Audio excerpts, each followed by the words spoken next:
Hey, what's up, guys? Welcome back to the DC show. This is T McNeil. Today is Wednesday. Let's talk some more tech gaming news. So, for all of my PlayStation fans out there, you guys already know that the PlayStation 5 will be launching soon. We're probably thinking maybe like 2020, guys, which really would make a lot more sense. Just to give PlayStation 4 2019 a little bit more time to come out with the remaining AAA titles that have yet to be released. All right, so again, they're looking at probably like a 2020 release date, and apparently there's some more information, guys, floating around that some leaks have happened where they have revealed some incredible specs for the PlayStation 5. All right, so without further ado, we're gonna jump right into it. So it does say that the PS5 is expected to be released in 2020 as a counterpunch to Microsoft Xbox 2. But beyond that, precious little else has been revealed about the next-gen Sony system and specs until now. All right, so here is some additional information on the PlayStation 5 and some of the leaked information that actually came out. Now, it does say that we learned that the PS5's chip will feature 8 CPU cores as on the PS4 Pro, but these CPUs will likely be based on the next generation AMD Zen 2 architecture, which I find very interesting. Furthermore, or at worst, get an upgrade to the company's incremental Zen Plus update.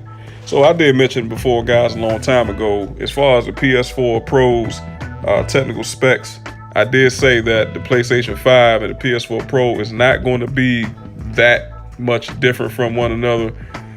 It may be just about quite the same, or the PS5 just may be a little bit more powerful than the PS4 Pro, but it's not going to be an existential jump in processing power or computing power. But with this article here, it pretty much does say that, you know, the PS5 will be substantially more powerful than the PS4 Pro. So it says that whatever the case, it'll almost certainly represent a significant power gain, as I just mentioned, compared to the PS4 current Jaguar-based chip. And we should be looking at the max CPU clock speed in the region of 3.2 gigahertz. And goes on to say, so yes, while it probably doesn't come as a shock, the PS5 is going to be significantly more powerful than the current crop of PlayStation 4s on the market. All right, so you guys let me know down below in the comment section how y'all feel about the information. We all know, once again, that the PlayStation 4 has reached the end of its life cycle. They have peaked over 86 million units sold worldwide, and we're in 2019, so we already know that there's going to be more titles like Ghost of Tsushima. We finally have a release date for Days Gone. We're still waiting for The Last of Us Part 2. We're still also waiting for a release date for Death Stranding. Okay, so there are definitely more AAA titles on the way to the PlayStation 4. And what better way for the PlayStation 4, in my opinion, to go out with a bang than to have these AAA titles, okay?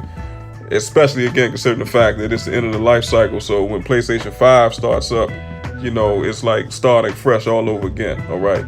So you guys let me know what you think about the information, but let's continue. And both next-gen consoles are tipped for an E3 2020 reveal, but we could get a new Xbox as soon as this year, judging by the rumor mill, which tips a streaming-only Xbox system to launch in 2019 or the spring. And I just made a video about that, guys. If you haven't checked it out, make sure that you go to the Tech Gaming News column and scroll down. You'll see the diskless Xbox One S, all right, guys, or X. We're not sure exactly what system it's going to be or when it's coming, but when it actually does drop, it will be very interesting, especially on the marketplace, considering the fact that this will be the very first diskless system ever. All right, guys. So with the whole E3 2020 reveal, they're pretty much confirming it at this point, even though, you know, a lot of rumor mills are around at this point. It does make sense for E3 2020, and usually that's about sometime in June. I think E3 is usually like somewhere between June 19th and June 24th, okay? And then we should expect the launch of the so-called Xbox 2 or the PlayStation 5 or both. I'm assuming the fall of 2020, okay? Or at the latest, it'll be a holiday season of 2020. And finally, guys, keep in mind that there's also a new challenger on the horizon. This console is in the form of what's called the Mad Box. Now, I did make some references to this system before, but it's safe to say it'll have to be one heck of a beast to truly disrupt the Xbox versus PlayStation duopoly. All right, guys. So without further ado, make sure, guys, that you leave a comment down below in the comment section. Let me know once again how you guys feel about the information.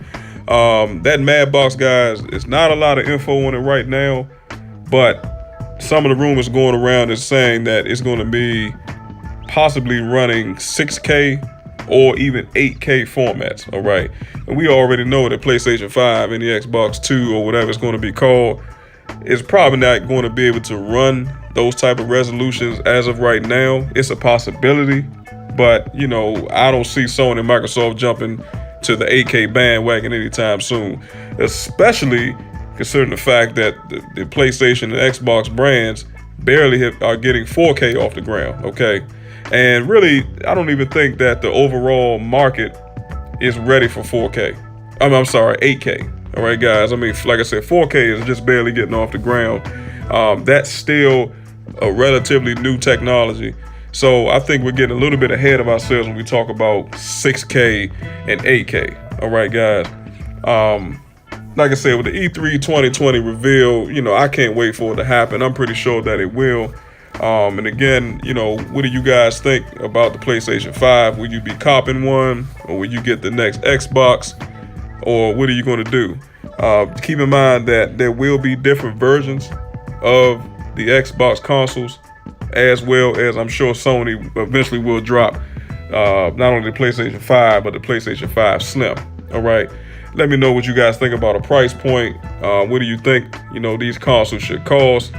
I would definitely appreciate that information as well. All right. Also, guys, make sure that you like and share this content. It would greatly be appreciated. Also, if you enjoy this content, make sure that you hit that subscribe button. And finally, do not forget to follow me on Instagram at that's THE_DC show and the #1. So I appreciate you guys watching and listening and tuning in. Until the next time, have a good one.